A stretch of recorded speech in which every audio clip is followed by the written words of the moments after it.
Muito bem, bom dia, saudação a todos que participam dessa nossa mesa redonda que vai tratar sobre cidades inteligentes, Agenda 2030 e a sustentabilidade ambiental.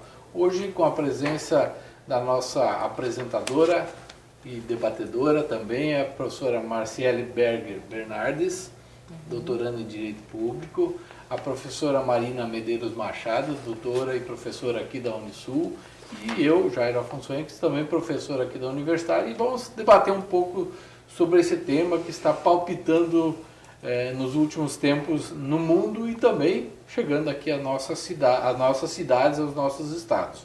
Então eu passaria a palavra para a Marciele para que ela discorra um pouco sobre o histórico dessa ação e o que são realmente cidades aí inteligentes. Ok, bom dia a todos. Eu vou passar um breve roteirinho do que nós vamos abordar hoje, né, professor? Após a introdução, nós vamos discorrer sobre a relação entre a administração pública e a incorporação das tecnologias pela administração, passando depois ao debate sobre as cidades inteligentes e a relação delas com a Agenda 2030 de sustentabilidade ambiental, e depois ações e práticas sobre as cidades inteligentes e a relação com o meio ambiente. Todo o panorama delineado, ou seja, o estado da arte, essa temática ela não surge do nada, ou seja, tem um histórico, né? E nós estamos falando aqui das sucessivas revoluções industriais pelo qual a sociedade tem passado ao longo dos tempos, desde a primeira revolução industrial associada à questão da máquina a vapor, das ferrovias, a segunda revolução industrial que abordou a eletricidade lá dos tempos modernos e a questão das linhas de montagem, a terceira revolução industrial que foi associada então à criação da internet, dos primeiros computadores, depois da internet entrando no ambiente comercial lá na década de 90 e chegando até as nossas casas, e depois agora podemos falar a teóricos que abordam já da quarta revolução industrial, que é a questão da inteligência artificial, da nano e da biotecnologia, da impressão em 3D, da internet das coisas, da robótica e por aí afora. Então toda essa questão das sucessivas revoluções industriais, elas confluem para o debate de um crescimento urbano que vem ocorrendo nos últimos anos, a ponto da ONU afirmar que em 2050 mais da metade da população urbana, ela viverá nas cidades. Então, por que debater esse tema das cidades inteligentes, não é? Justamente porque essa questão da tecnologia, ela está batendo as nossas portas e dizendo, olha, elas podem ser empregadas para melhorar a vida nas cidades. Então, desde a administração pública, para o cidadão, para o meio ambiente, para o transporte, para a segurança pública e tendo sempre em conta o cidadão que deve estar no eixo desse debate. Né?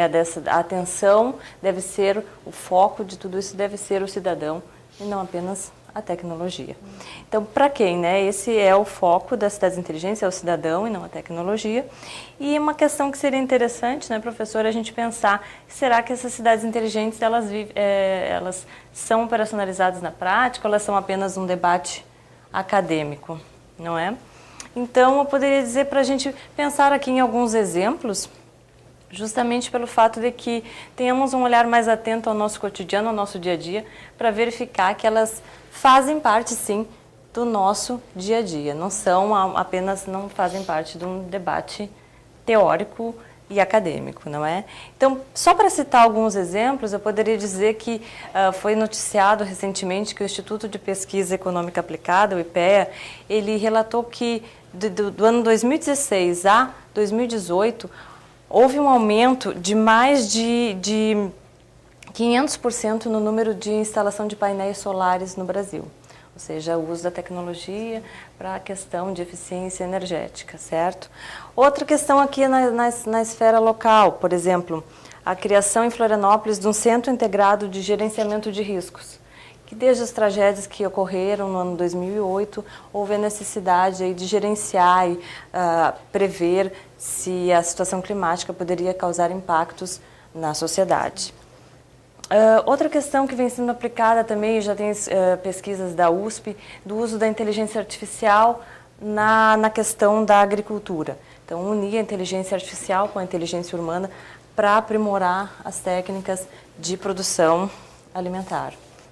E em Florianópolis também, recentemente, nós assistimos à promulgação da lei que regulamenta os patinetes elétricos, que foi uma das primeiros municípios do Brasil a regulamentar essa questão, justamente pela necessidade de uma melhora de mobilidade urbana, das bicicletas e os patinetes.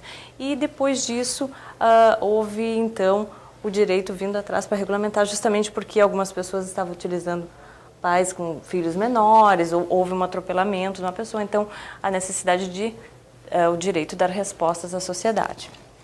Todo esse panorama delineado que nós estamos vivendo hoje, esse contexto urbano futuro, ele já havia sido anunciado por alguns escritores lá na década de 40, 50 do século passado.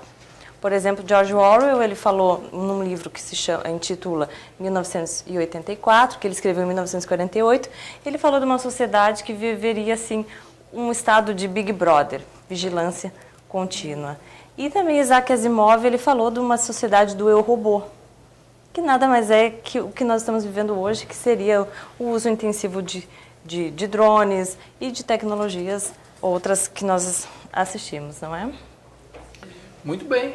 Então, se nós estamos falando de cidades inteligentes, de que forma essa introdução da inteligência pode nos ajudar no dia a dia e dizer assim, o que afinal são então cidades inteligentes, de onde elas surgem, como elas estão surgindo ou estão se apresentando? Qual é a tônica, professora? Bem, elas não surgem do nada também, assim como a tecnologia, ela faz parte, ela interage com esse processo e ela vem sendo incorporada, vamos dizer assim, pela administração pública e esse é um gancho que eu acho interessante a gente trabalhar. Como que foi esse processo de incorporação da tecnologia pela administração pública para prestar serviços mais eficientes para a comunidade? Então, nós temos ali no final da década de 80, um movimento internacional de crise dos estados e a necessidade de prestarem serviços mais eficientes, mais eficazes, mais economia desses serviços para o cidadão. Então surgiu um debate em torno de um eixo que seria um governo eletrônico. Ele tornou a administração mais eficiente, sim, e aproximou ela como uma administração privada. E no Brasil nós assistimos esse processo com a reforma da emenda constitucional, introduzida pela emenda constitucional 19 de 98, que introduziu lá no artigo 37 o princípio da eficiência da administração pública. Isso evolui a ponto do debate acadêmico discutir a necessidade de trazer o cidadão para o debate. Não apenas a administração informatizada, mas o cidadão sendo um principal coprodutor do bem público e não consumidor do bem público. E aí nós falamos de governo aberto, falamos de democracia digital, de coprodução do bem público. Então, todo esse debate envolvendo uma administração mais eficiente e crescimento urbano confluiu para o surgimento das cidades inteligentes. Não surgiram do nada, porque no final da década de 80, como o professor perguntou, de onde surgem, afinal, as cidades inteligentes? Onde estão os primórdios, os debates disso? Associa-se ao crescimento inteligente que apareceu pela primeira vez lá no Protocolo de Kyoto, certo? E pela necessidade da implantação de novas políticas de planejamento urbano. Lá nos idos do século 2000, 2004, a Cisco implementou cidades inteligentes, introduziu o conceito de cidades inteligentes, depois a IBM e depois a Siemens, para utilizar a tecnologia para transporte urbano, eficiência energética e todo esse cenário que nós estamos assistindo hoje. Posso intervir rapidinho? Então, significa dizer que cidade inteligente são aquelas cidades que utilizam e fazem uso da tecnologia caminhando junto com a alavanca digital, né? Sim. E aí isso a gente já vê, né, acontecendo. E daí uma questão que a gente podia debater assim, a respeito é que a gente está indo de encontro com a tecnologia e até onde essa tecnologia vai nos levar, né? Será que os escritores lá anteriores realmente viram a questão da robótica? E é nisso que como que a gente vê, né? Qual é a opinião de todos nós com relação a esse desenvolvimento, assim? Porque o que eu vejo é que a gente está caminhando mesmo no sentido de trazer a tecnologia para o nosso dia a dia, né? Isso é nítido. E é o que a gente espera, né? Disso, sim. Não sei se tem algo a... Quais os limites disso, né? Porque assim, a tecnologia sempre tende a nos ajudar ou deve tender a nos ajudar. Agora, ajudar nós, seres humanos, no nosso convívio e esquecer do restante, de repente é uma preocupação. E essa preocupação, óbvio que já está gerando debates a nível mundial, né? Então, existem diversas preocupações, diversas organizações, e todas elas acabam capitaneadas pela ONU, né? Como ela progride isso e transforma isso numa agenda produtiva? Terias assim uma ideia de como isso está se desenvolvendo ao longo desses últimos anos? Sim. Então, aqui começando pela professora, que perguntou das cidades inteligentes e os impactos dela, e depois o professor a sucessiva incorporação desses conceitos, vamos assim dizer, dessas técnicas e práticas pelos órgãos internacionais. As cidades inteligentes, elas não têm um conceito fechado, definido justamente pela complexidade da temática, porque envolve, como nós podemos perceber, vários ramos do saber. Vai envolver o direito, o urbanismo, pessoas relacionadas com a questão ambiental, os gestores públicos, o cidadão. Então, é uma gama de entidades e de setores envolvidos. Por isso que é difícil conceituar uma cidade inteligente. Uma cidade inteligente, por exemplo, num conceito do Banco Mundial, vai dizer que ela pode ser definida de duas formas. Ou é aquela que usa intensivamente a tecnologia. Dota uma cidade de semáforos inteligentes, de sensores que coletam o dia inteiro informações do cidadão. Sim. Essa é uma vertente que é associada muito mais a esse ramo mercadológico, dos primeira leva de cidades inteligentes, e a outra que vai dizer, não, tem que focar no cidadão, na melhora da qualidade do serviço prestado ao cidadão, na melhora do feedback do cidadão com a administração, para que se promova, assim, uma melhora na qualidade de vida e uma sustentabilidade, não apenas ambiental, mas econômica e social também.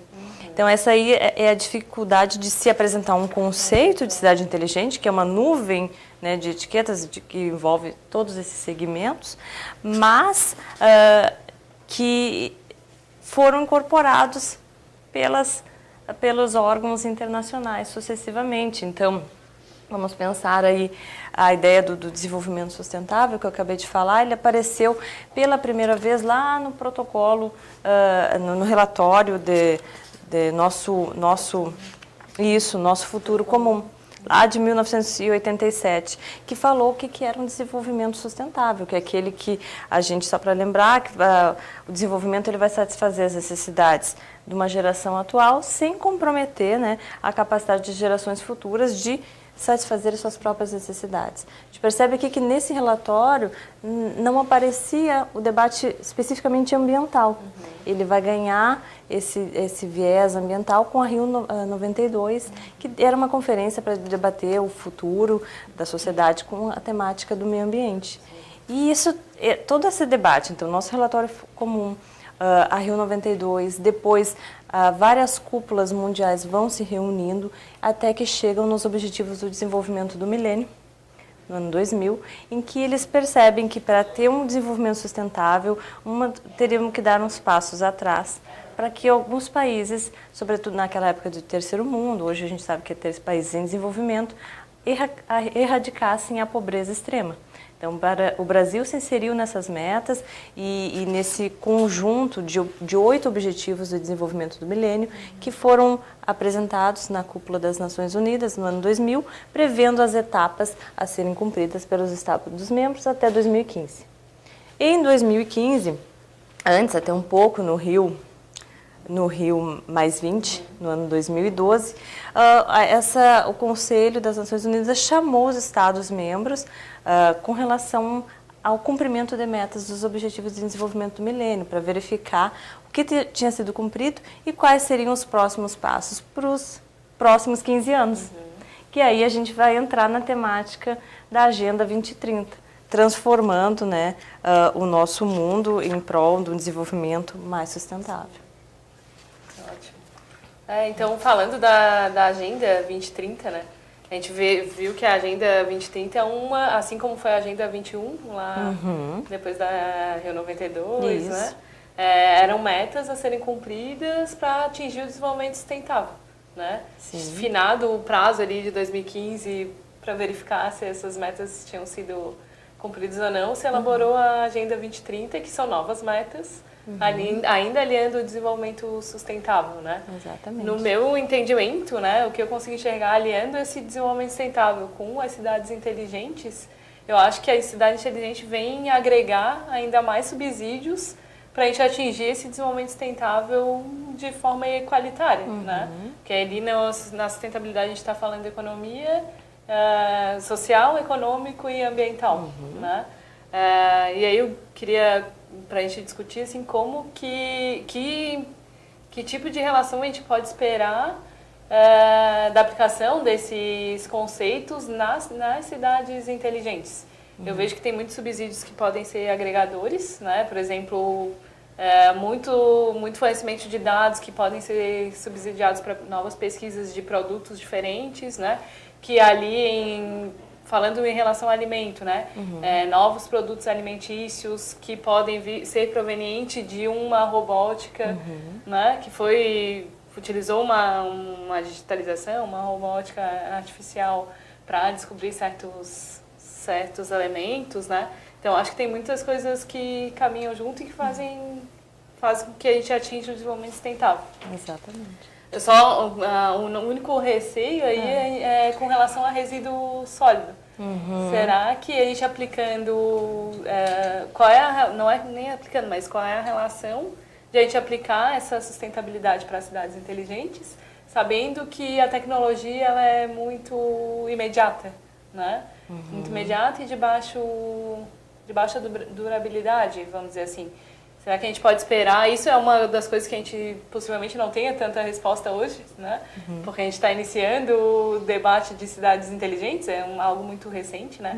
Mas fica o questionamento de será que a gente pode esperar por materiais mais duráveis, né? Por materiais mais duráveis e que façam com que a gente não tenha muito esse questionamento quanto a resíduos, né? Sim.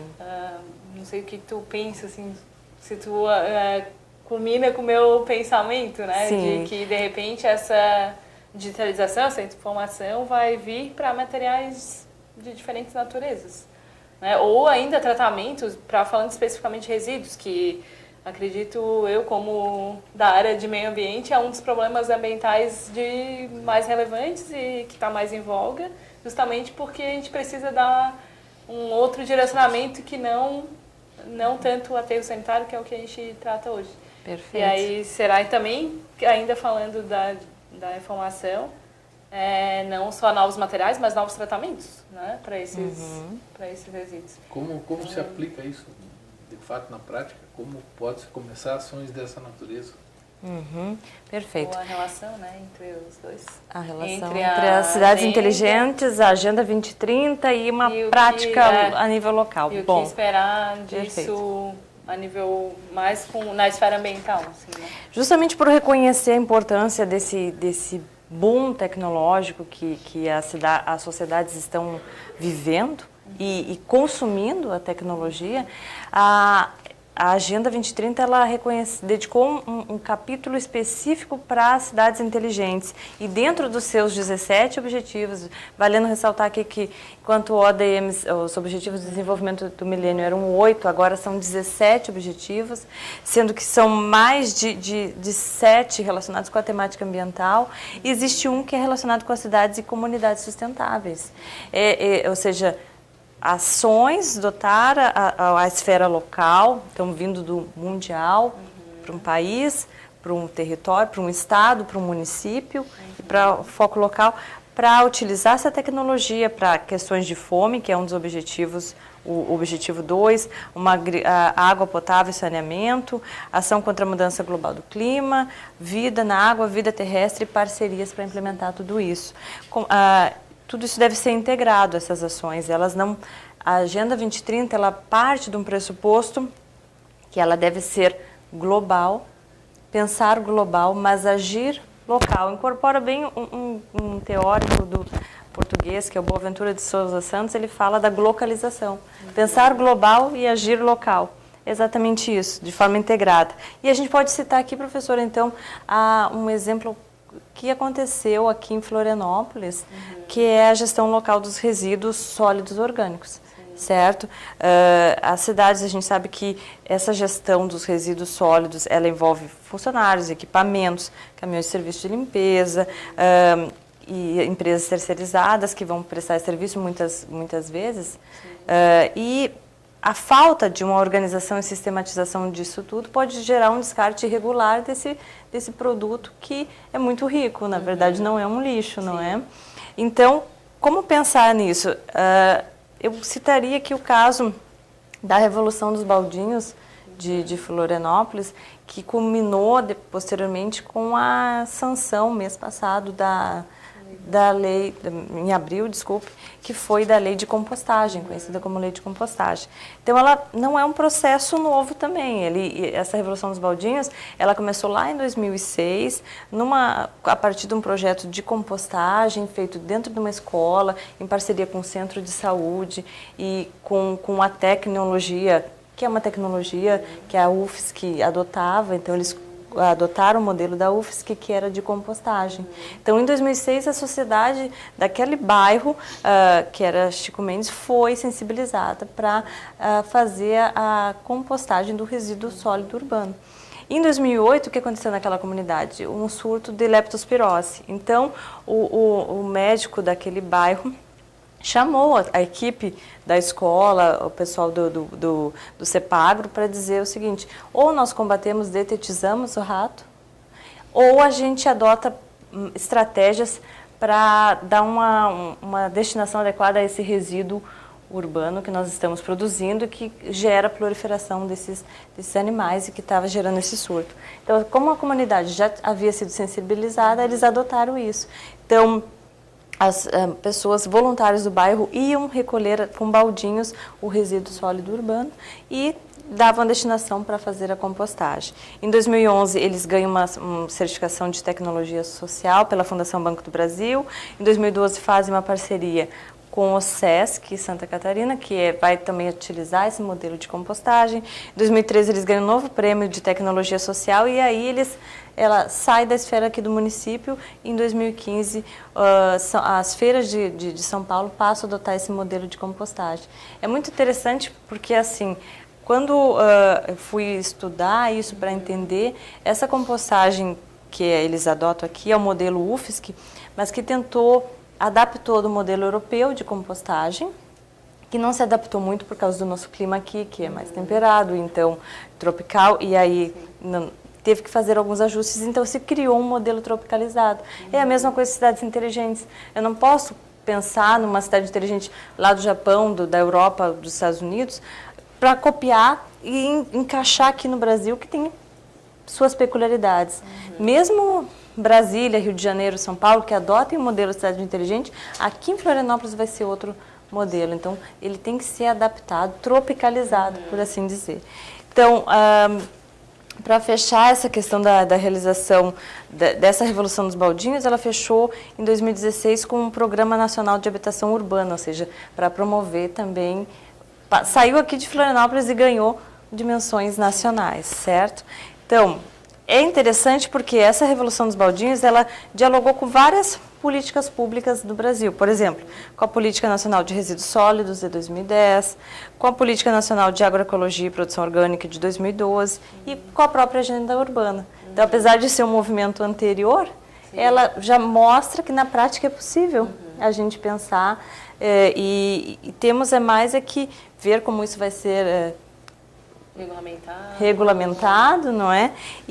Mas ele casa com o objetivo 2, com o objetivo 6, com as cidades inteligentes e com as parcerias. Eu acho que mostra que é um movimento que vem de baixo para cima e que talvez por isso mesmo tenha muito mais possibilidade de ser efetivo do que se fosse pensado a prefeitura dizendo que tem que ser assim, impondo.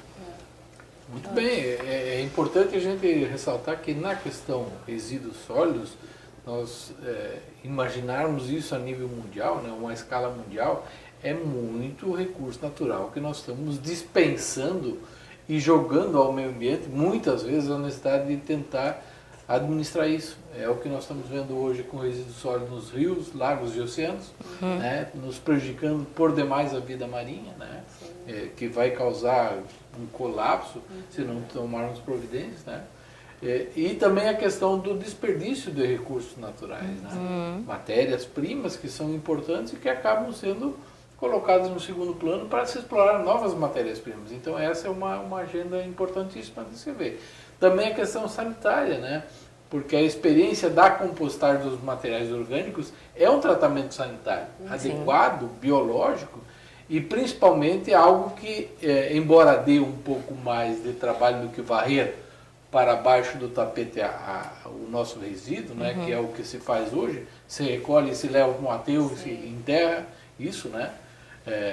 Evoluindo, digamos assim, dos chamados lixões, né? Mas isso tudo hoje é uma questão que, como tu falas, tem que vir também da sociedade. A sociedade precisa estar presente nesse processo, né? E aqui em Florianópolis começa a se notar um pouco mais essa presença, inclusive agora derivando para uma legislação, né? Para um regramento que começa a ser implantado, né? Então nós temos aí um prazo para se implantar isso. Eu acho que isso é produtivo, né?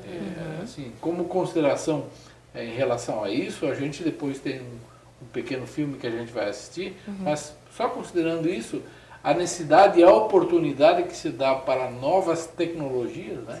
Sociais, comerciais e de técnica mesmo para o aproveitamento disso, abre uma perspectiva bastante grande para a sociedade, para a academia, né? E para a iniciativa pública e a iniciativa privada se trabalhar. Eu acho que isso é bem importante mesmo, e é um foco interessante, porque é um dos problemas, como a professora Marina fala, de maior relevância hoje. Né? Também a questão do saneamento básico mas a questão resíduos sólidos, que está incutida também no processo de saneamento básico, tem um peso muito importante. Eu acho que esse vídeo que o professor vai chamar agora para a gente assistir, ele mostra justamente, professora, para fechar a tua pergunta, que tu falou, essa questão da tecnologia, que ela substitui dia após dia, né? Esse processo da Revolução dos Baldinhos, ele nem teve, assim, por assim dizer, tanta tecnologia. Sim. Mas a questão da sociedade. E aí prova mais uma vez que as cidades devem ser inteligentes e humanas. O ser humano deve estar no eixo desse processo. Porque uma vez que ele seja sensibilizado, com um baldinho, ele vai lá e faz a sua compostagem. Certo? Inteligente, pensando no sentido justamente das 3 esferas, né? Exato. Algo que seja econômico, que seja econômico e gere renda, gere trabalho para uma comunidade em si, que foi o que a própria Revolução dos Baldinhos fez, né? Seja favorável ao meio ambiente e seja social. Deu embasamento social, né? Então, acho que isso também entra no conceito não só a informação, digitalização, tecnologia dentro das cidades inteligentes, mas a inteligência no sentido de aliar os 3 eixos da sustentabilidade. Da sustentabilidade, né? Exatamente. Muito bem, então agora nós vamos chamar um pequeno vídeo em que nós vamos assistir como que acontece essa revolução, né, dos baldinhos, a questão da gestão dos resíduos sólidos aqui em Florianópolis e como isso está caminhando, né, porque é uma coisa que não terminou e não se conclui e vai evoluindo. Então vamos chamar esse nosso vídeo e depois a gente retorna para fazer uma avaliação final desse nosso encontro.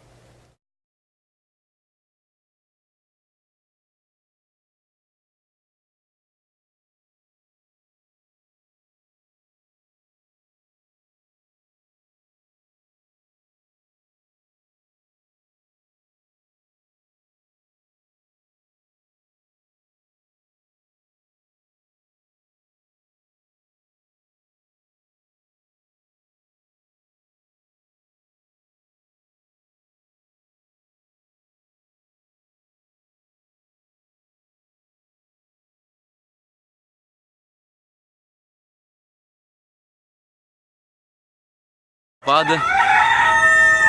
meio punk, né, esse cigarro aí, né, cara?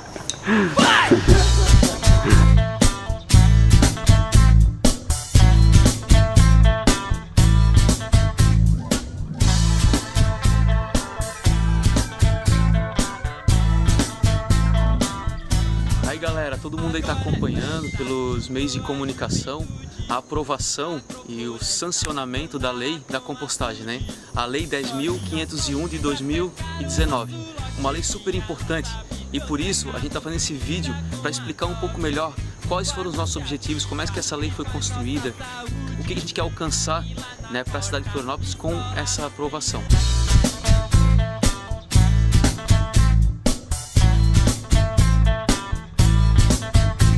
O objetivo principal é desviar toda a fração orgânica dos resíduos sólidos de Florianópolis do aterro. Essa lei sancionada na segunda-feira é de autoria do vereador Marquito. Então a primeira coisa que a gente tem que informar é que essa lei é uma lei inédita. Não existe nenhuma lei dessa em nenhum lugar do país. Então a gente já começa a ser procurado para que outros lugares implementem também essa lei. Mas o importante é informar que essa lei ela só é uma realidade porque tem um tecido social que sustenta essas ações. Nós trabalhamos com compostagem do modelo UFSC há mais de 25 anos na cidade de Florianópolis, através da Universidade Federal de Santa Catarina, que acabou desenvolvendo uma rede de ações. A Revolução dos Baldinhos é uma delas, o projeto Família Casca, as ações que nós temos hoje no Pacuca, as ações da Rede Municipal de Compostagem, que é a partir do Instituto Saracura em parceria com a Revolução dos Baldinhos, implementando compostagem nas periferias, no Mocotó, na Queimada, no Morro do Quilombo. Nós temos aí um desenvolvimento histórico de instrumentos legais, como uma resolução do CONAMA, que mudou o paradigma da compostagem, que é a compostagem de resíduos orgânicos separado na fonte. Nós temos um manual técnico do Ministério do Meio Ambiente, que também foi elaborado na nossa trajetória. Nós temos um boletim técnico que demonstra um pátio de compostagem de 10 toneladas, que dá instrumentos para se legalizar ambientalmente e de monitorar e acompanhar essas informações produzidas no pátio de compostagem. Então é uma história de mais de 25 anos, uma história de um tecido social que ela é construída de baixo para cima. Não foi uma lei pensada no nosso gabinete e que vem de cima para baixo. Então isso é bem importante de a gente relatar. O segundo, a CONCAP hoje, que é a autarquia da cidade de Florianópolis, que realiza a limpeza urbana da cidade e que é responsável pela coleta dos resíduos, ela é pública. São poucas as cidades onde o serviço de limpeza urbana é feito por servidores públicos. E isso para nós é uma grande conquista. E eles já fazem todo o trabalho da compostagem. Nós já temos hoje uma estação que leva as podas e que tritura.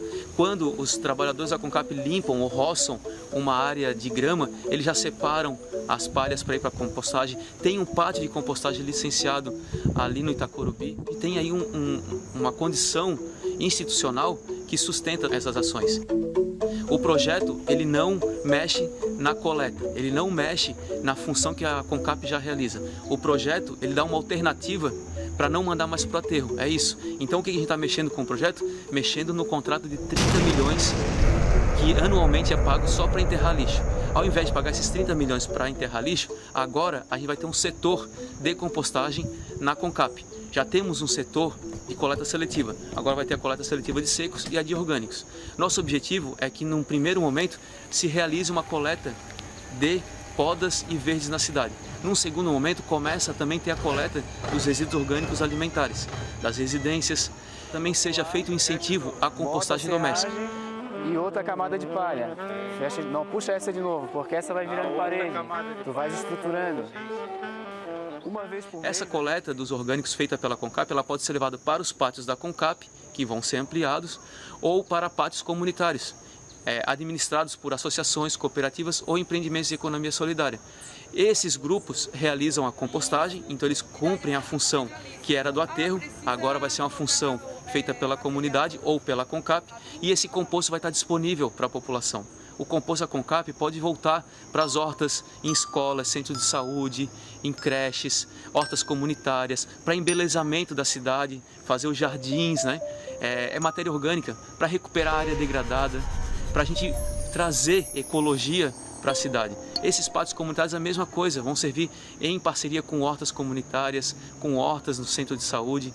Então é uma grande revolução. O bonde dos bodinhos tá chegando de cantinho, mostrando pra você qual é o seu destino. Se você ficar jogando lixo na rua, você está acabando com o nosso planeta. Você tá alimentando os vermes e as baratas, fora um maldito do rato que rasga a sacola de casa. Aí não dá, aí eu não vou aguentar. entrar. Pegar a doença do rato, haha, eu estou fora. Aí não dá, aí eu não vou aguentar. Pegar a doença do rato, haha, eu estou fora. O bonde dos baldinhos tá chegando de cantinho, mostrando pra você qual é o seu destino. Cheio de bichinho, cara. Claro, cara, isso aqui é... É vida, né? É vida, cara. Se não fosse essa vida, nós não estaríamos aqui, cara. Tem estudos que demonstram que a matéria orgânica do solo, ela fixa 5 vezes mais carbono do que a floresta. Tenho certeza, daqui a alguns anos os médicos vão estar... Bom, como podemos ver, as tecnologias existem e a tecnologia social incorporada à técnica produtiva e de recuperação de resíduos, ela é muito importante. Então veja, né, professora, que nós podemos aliar isso e associar isso também a um processo legal de normatização, de equalização de trabalhos, né? Então, como é que a senhora vê essa ação que está em desenvolvimento em Florianópolis? Eu acho que é um exemplo vivo, né, que nós estamos vivenciando isso, é uma prática que nós estamos vivenciando que já está sendo multiplicada, vai brevemente se multiplicar por vários outros estados e municípios do Brasil. Tá? É uma referência, certo? E mostra na prática que é muito mais do componente humano do que propriamente da tecnologia, por assim ser, que forma uma cidade inteligente e humana. E existem alguns gargalos que devem ser transpostos para que as cidades inteligentes, elas efetivamente contribuam para a sustentabilidade em matéria ambiental, certo? Por exemplo, a ausência de uma legislação adequada, ela faz com que a prática ela tem alguns obstáculos. Não que a legislação ela vá da compostagem, agora recém-promulgada, ela vá ser a panaceia para solucionar todos os problemas. Antes, pelo contrário. Mas ela dá aqui mecanismos para que agora venha um outro movimento para efetivar e multiplicar essas ações locais, certo? Existem outros problemas que são associados às tecnologias, ao uso em benefício da sociedade, porque a tecnologia, a gente sabe que ela não é neutra, né? Então ela pode trazer alguns prejuízos. Então deve haver ações no sentido de orientar a sociedade. E aqui eu gostaria de trazer o exemplo de ações de formação que estão acontecendo no Jardim Botânico de Florianópolis, inclusive participei neste sábado passado, que foi o projeto Minhoca na Cabeça, que ele caminha paralelamente a essa lei e é uma ação de formação para a sociedade que fez um cadastro prévio e eles recebem então um kit, uma composteira para fazer seu próprio o resíduo, a coleta adequada do seu resíduo orgânico. Então esse deve ser o foco, a incentivar a participação popular, porque por mais que o Brasil seja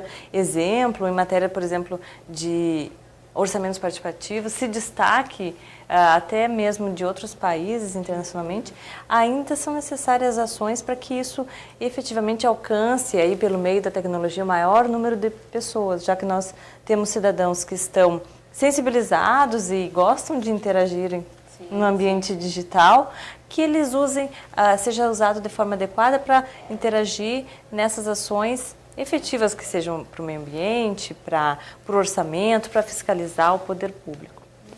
Ótimo, E aí, só trazendo um pouquinho mais de informação, a gente acabou de ver o vídeo aí falando a respeito dessa iniciativa da compostagem e como que está isso, né, nos dias de hoje, assim. Acho que o grande desafio agora... eu participo ali das reuniões junto à Câmara para regulamentar a lei, né? E um dos desafios é a própria regulamentação, né? A gente passou agora por essa semana a aprovação da emenda da lei, né? Que foi debatida, alterando alguns artigos ali, foi questionada a questão da obrigatoriedade, então conseguiu ser aprovado a lei se torne obrigatória, então a compostagem a partir da regulamentação, que deve ocorrer daqui 120 dias, que foi um outro artigo alterado. A partir de 120 dias, essa lei da compostagem vai ser obrigatória. Essa obrigatoriedade, essa taxa de atendimento vai ser gradativa. Essa gradatividade é interessante a gente saber que não é também aleatória, né? Ela segue as proporções que o próprio Plano Municipal de Gerenciamento de Resíduos de Florianópolis uma das entidades elaboradoras, né, participativas, foi a própria CONCAP, né? Então, essa mesma taxa gradativa que a CONCAP consegue atender é a taxa gradativa que vai ser estabelecida aí para a obrigatoriedade da lei da compostagem. Então, algo que é muito certo e possível de ser feito, né? E que pode nos reverter aí alguns milhões aí de economia para o município, sendo que esses valores podem ser usufruídos aí para outras urgências, né? Principalmente saúde, educação, enfim, que a gente vê essas necessidades. Então, acho que a gente, aliando ainda os conceitos de sustentabilidade, a gente está caminhando para o destino correto, né? Tirando esse valor econômico que tem no resíduo sólido e dando a ele valorização verdadeira. Né? Eu queria destacar, sim, Marina e Marciele, um ponto interessante. É necessário o envolvimento individual, né, familiar, da comunidade, nesse processo. Por quê? Porque em Florianópolis estima-se em torno de 350 toneladas de resíduos coletados diariamente em épocas normais e na temporada até 500 a 600 toneladas. Então, se 50% disso for fração orgânica, nós vamos ter aí no mínimo 170 toneladas de resíduos dia para dar um tratamento pelo sistema da compostagem adequado. Então, quanto mais a sociedade, as famílias se envolverem no processo unifamiliar ou multifamiliar em locais comunitários, esse volume reduz. Então, as áreas necessárias a se implantar isso acabam sendo menores e a dinâmica se torna melhor. Então, esse envolvimento é importante. Por isso mesmo também, provavelmente, esse cronograma mais ampliado para se poder agir dessa forma. Então, eu acho que isso é bem importante. E também aliar novas tecnologias, né? Porque um dos grandes objetivos do milênio é reduzir o impacto dos gases de efeito estufa. E aí tem várias ações nessa área e os resíduos sólidos também têm força muito grande nisso, né? Porque os lixões, as disposições irregulares lançam aí metano para a atmosfera, né? Que tem um efeito poluidor muito grande. E também os aterros mal controlados também o fazem. Então, essa é uma preocupação que a gente tem que ter. Mas para finalizar o nosso debate de hoje, eu quero agradecer a presença da professora Marina Machado, contribuindo com esse nosso debate, agradecer a equipe, né, de trabalho e agradecer a Marciele Bernardes, que veio trazer novas informações para a gente, abordando aspectos jurídicos, aspectos sociais e aspectos ambientais nesse nosso debate. E eu passaria para ela que ela fizesse as suas considerações finais acerca dessa temática e o que nós podemos esperar para o futuro, né? Eu gostaria de me valer aqui de uma fala do presidente do Fórum Econômico Mundial, que é o Klaus Schwab, que é o autor do livro A Quarta Revolução Industrial. Ele fala que nós ainda podemos moldar o nosso futuro, de forma que ele beneficia a todos. Nós temos aqui, eu gosto dessa expressão que ele fala, uma janela de oportunidade para fazer, e o tempo é o agora.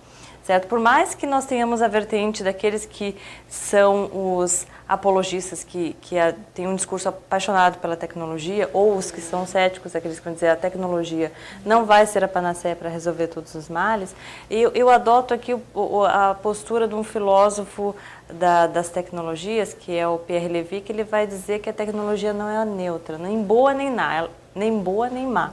Ela é um fármaco, ou seja, tudo vai depender da forma com que nós empregamos. Se você vai utilizar um drone para ele monitorar a forma com que é produzido um alimento, lá na questão da agricultura, melhor forma de cruzamento genético de uma semente com a outra, ou se você vai usar um drone para fazer com que, como aconteceu esses dias, uma pessoa foi presa porque ele estava vasculhando a vida privada, invadindo a privacidade das pessoas, era o tarado do drone, a chamada.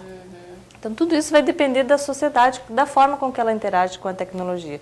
E vejo que o exemplo claro ficou aqui com esse, que nós falamos da lei de compostagem, que a tecnologia ela nunca deve estar em primeiro lugar, né? Ela é um meio para operacionalizar outras questões e garantir mais sustentabilidade e qualidade de vida para as pessoas, que é isso que é, ao fim e ao cabo, uma cidade inteligente, um conceito de cidade inteligente que foca no ser humano. Então, para finalizar, acho que combinando aí com a fala da professora Marciele, a gente usar essa tecnologia em nosso benefício, em benefício da sociedade, né? E aliando ainda a questão da sustentabilidade, né? Não deixando de ser consumido pela tecnologia e sim usando ela a nosso favor.